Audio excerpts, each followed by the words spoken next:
Hello guys, it's me, Mr. Minkin, and today we're going to be beating Dark Souls 1 with Covenant items, spells, and anything you can get from the Covenant, really. So, let's jump into the rules. I'm going to do the Asylum normally because you can't really get past the Asylum Demon without glitches or going to New Game Plus, so we're just going to do it normally. I'm allowing myself to use any spell casting tool, whether it be Talisman, Catalysts, or even the Pyromancer Glove, because you can access all three of those types of spells, and there's only one Covenant that gives you a spellcasting tool. Obviously, I'm allowing Estus, and for the sake of it, I will also be allowing Pinwheel's masks, because Pinwheel's kind of a servant of Nito. I'll be killing all bosses. I am excluding the Dragon Covenant, because I am actually doing a video based on that already, so I don't want to double dip into it. And no RTSR or Power Within. Power Within isn't a Covenant item, and I just feel RTSR just makes it too easy. So, with that being said, let's get into it. We start as a cleric, and the reason why is because I wanted faith for the first Covenant I was going to go to, and I do kind of regret this because I need 13 dex and 16 strength for the Gravelord sword, and the cleric's good for using the sword dance, but having to do some leveling up was not very fun.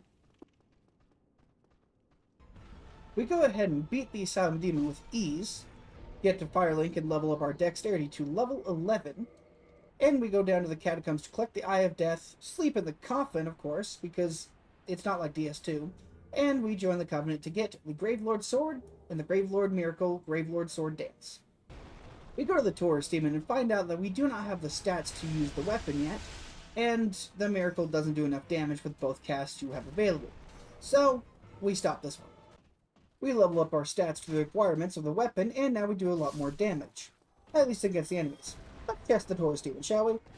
Oh, that's a lot more damage. And like that, Taurus Demon is down. Second boss of 26. The next Covenant requires a faith amount of 25, so we're going to have to go to the Gargoyles next. If you want to know how fast the Gargoyles are, I wrote an entire paragraph about them, for no reason whatsoever.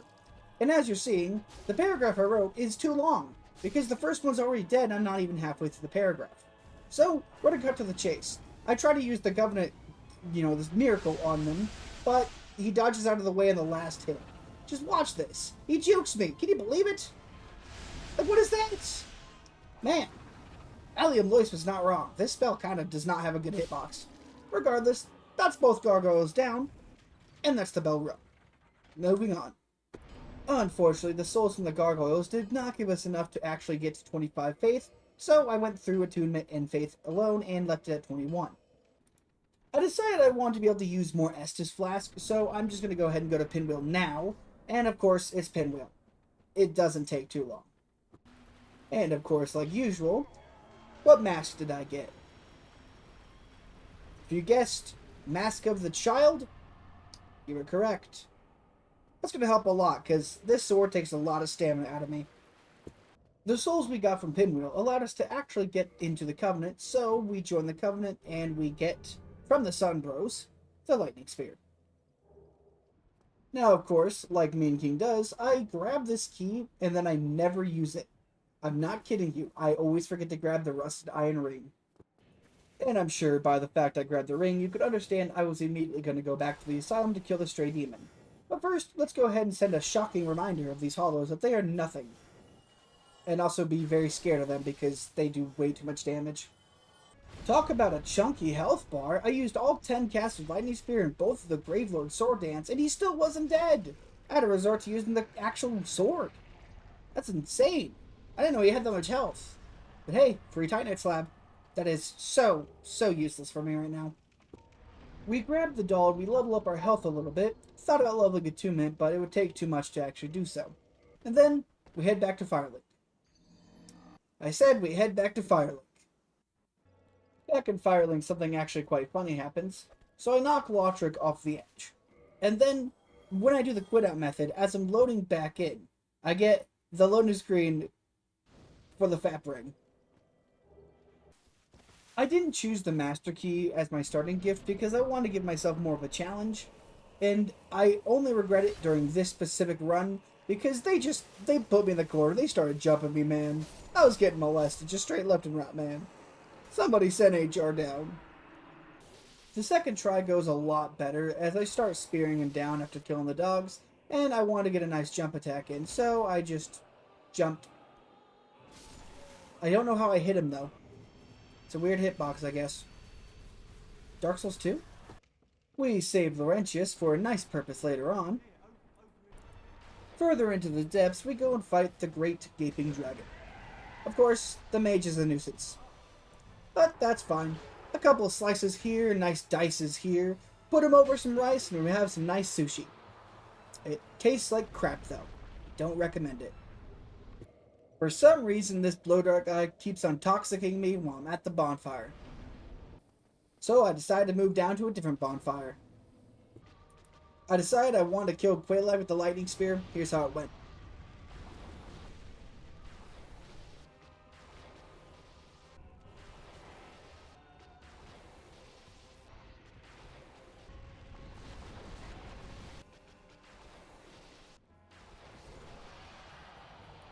And with that shocking end, it's the second Bell of Awakening, and now we have had it rung.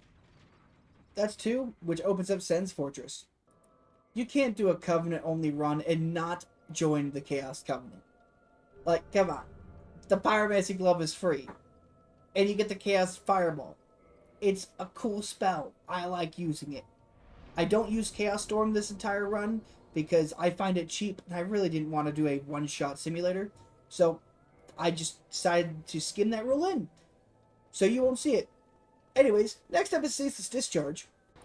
Ceaseless Discharge doesn't take too long. I mean, it's just run, grab the, items, the armor, the robes, run back to Foggate. Ceaseless is dead. That's it. It's as boring as it is to commentate. I make a huge mistake here. I didn't want to spend 20,000 souls to buy the Crest of Artorias. So I thought, oh yeah, my weapon I originally thought was a Twinkly Titanite, turns out to be a Demon Titanite weapon, doesn't really need Andre. So I'm going to kill him. Well, there's another weapon I can acquire that also isn't Twinkling Titanite. It's a regular Titanite reinforcement. And I don't know why I killed Andre now. I wish I just went the opposite way and killed the Hydra. I ended up killing the Hydra later on anyways. I don't know what I was thinking. I wanted to hit the Moonlight Butterfly with the Gravelord Sword Dance. I really did. And I'm glad I got to do it once. But not even just once. I also got to do it twice. But man, this miracle does not do a lot of damage. I know I'm using like one of the weaker talisman. And I don't know why I can't lock on here. I know I'm using one of the weaker talisman, but it's life. Either way, it's dead. I shocked it. I zapped it. I used a bug zapper. Next up is everyone's favorite doggo. And you can call me whatever that guy's name is that was a streamer that shocked his dog. Because I'm going to use Lightning Spear as much as I can against this pooch. Sword Dance and Lightning Spear was actually not enough to kill her. So I had to resort back to using the Gravelord Sword. Which really hurts because Sif went lipping mode. And I don't think anyone likes that. Except for Miyazaki. We did level up our Pyromancy Glove. We also got a Pyromancy Glove. I don't know why I can't find the recording part of it. But regardless, the Iron Golem is here, and I actually get him to stagger with a spell. Which is really nice, because I missed the first Lightning Spear. Because of course I did. But I'm so mad about it, I decided to ruin Golem's chance of ever having children. We're never going to have any Iron Golemites. Don't worry. I'm saving us all. I somehow have footage of me leveling up the Pyromancy Gauntlet to plus 13, so here you go, to show you I did level it up. Back inside Anor Londo, we go across the rafters, head down the rotunda, access the bonfire of Gwendolyn, and immediately go to Painted World. I don't know why I'm doing it this way, but I do it this way. It's fun. After a couple of ice-cold skips, we enter Priscilla's boss fight. Of course, it's Priscilla, so she's not really too much of a threat. I mean, look how much damage my Lightning Spear does. 308. She's not too bad. Couple here and there, and like that, she's fried. You know, it makes sense that she's kind of weak to lightning. She is crossbred as a dragon. Because of Elden Ring, I'm a bit out of practice with my parrying against these guys. But that's fine, it only took me 2 attempts. And with that, I hit him once. And then I hit him twice. But I'm not done yet. I hit him thrice. And 4 times. I don't know what the 4th one is, I'm going to be honest. Sorry, guys. I decided to actually kill this Titanite demon guy here because I needed the demon Titanite to level up my sword. But I also then realized, only when I go to the giant blacksmith, I hadn't even upgraded my sword once yet. So now it's +3, I'm doing more damage. And of course, I decided to use the sword against Ornstein and then try to use my spells against Smo.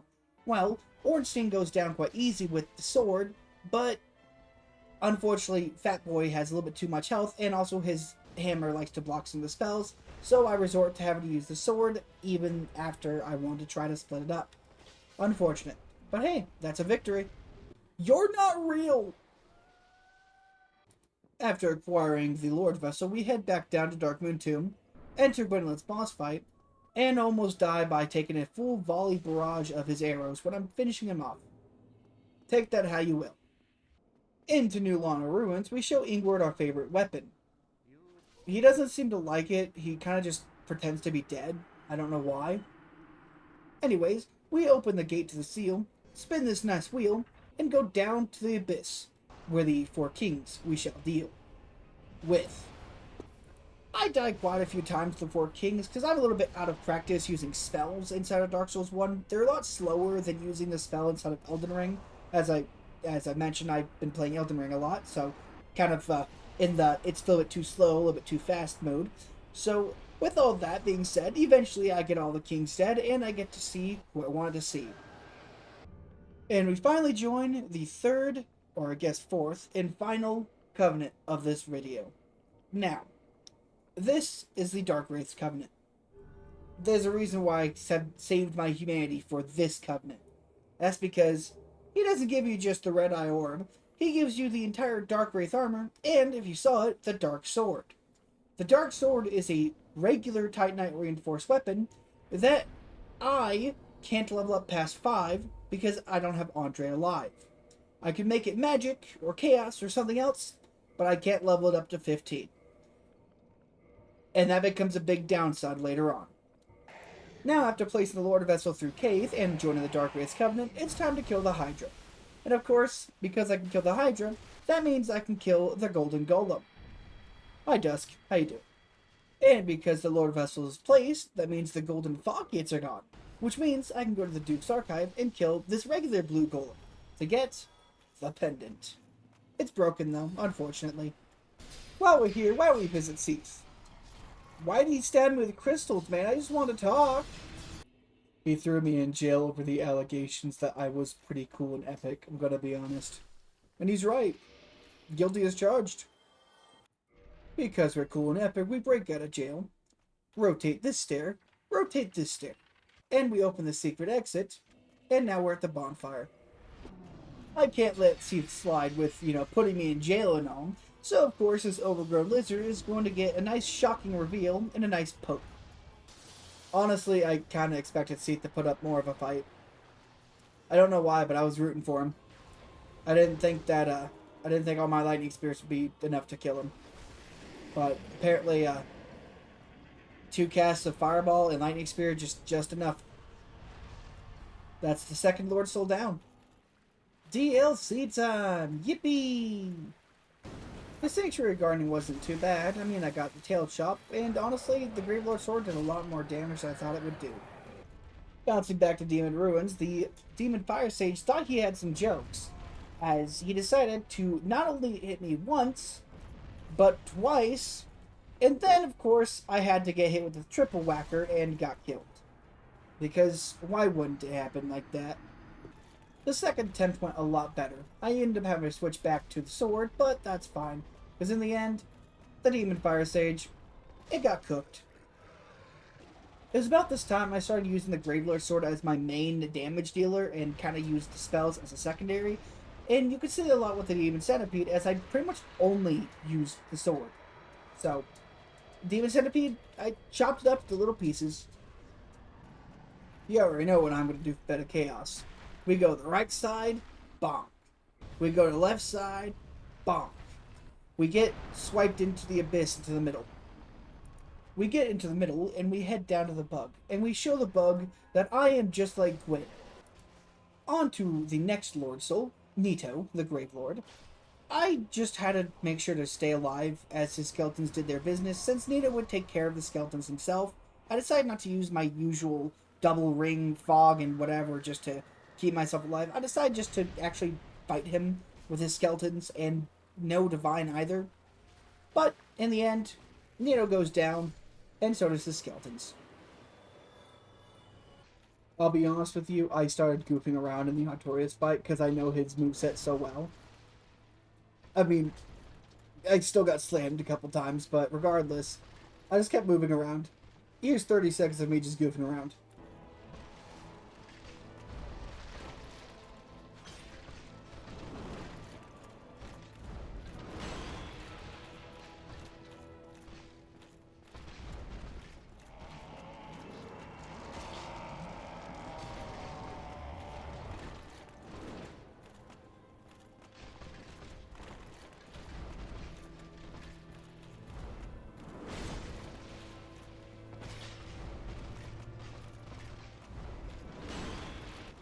I know his moveset really well because I've no-hit him at soul level 1, so me goofing around isn't anything usual, especially with a nice little flex right there at the end. GG Artorias. Before it has a chance to even fully get up, I go ahead and kill his mimic to acquire the crest key. My brother was watching this fight, and I got a little cocky casting once with him, but I made a mistake and cast twice. It took a full shotgun of dark orbs into the face, to which my brother laughed quite hard about. You might not be able to see it from here, but there is a bloodstain somewhere in this room. There it is. I have about 30,000 souls on that bloodstain. I told myself if I don't beat Manus this time, then I don't get the bloodstain. So, of course, I lock in. And by locking in, I mean I beat Manus. What, you thought I was going to say I died again? I only die when it's funny, not when it's sad. And like that, Manus goes down. And I grab my bloodstain. Then, I kill Dusk. Now it's on to Calamine. After having Goff shoot down the overgrown lizard, I almost take a knuckle sandwich as the first attack. I don't know where he gets this idea that he can just do that with his cankles out like this, but I'll still stab them and slice them if I need to. And he immediately goes to try to pick me up. I don't want your uppies. I want your tail. That only has one meaning. You stop that. Unnaturally, Calamite takes all of my flasks, but that's fine. I still have some humanity. And even with all that, the Black Dragon eventually still goes down. This is the moment I was talking about. The Dark Sword being a regular Titanite reinforced weapon and not a Twinkling Titanite reinforced weapon, and me not getting enough strength to wield either of these weapons fully without two-handing, meant that I couldn't parry Gwen. I'm not good at doing the two-hand parry, so that normally isn't something I tend to do. It's something I probably should practice more, but Gwen took me try after try after try. Until finally I learned I can just stagger him with the Great Sword. 2 hits and he staggers. Give it like half a second. 2 hits and he staggers. And eventually, as you see here, he goes down. And with that, that's the end of the video. I hope you enjoyed watching. If you did, hey, leave a comment down below what your favorite covenant is. Honestly, I only ever see people use the Chaos Covenant, or if they really want to spice things up for their New Game Plus, they use the Gravelord Covenant. But sometimes they even use the Darkwraith. Those are the only 3 I really know people use. No, there's the Sun Bros Covenant as well. I know that people use that one, especially since, well, it's Solaire's Covenant, all that, you know, the overhyped guy. But what's your favorite Covenant? Which one do you like to join? Is there one you join frequently? I don't. I sometimes I'll join the Chaos Covenant, but that's about it. Regardless of that, that's the end of the video. I hope you have a wonderful day, and stay tuned for the next one. I don't know what the next one's going to be. I haven't decided yet. So, see you in the next one of myself. Have a good day.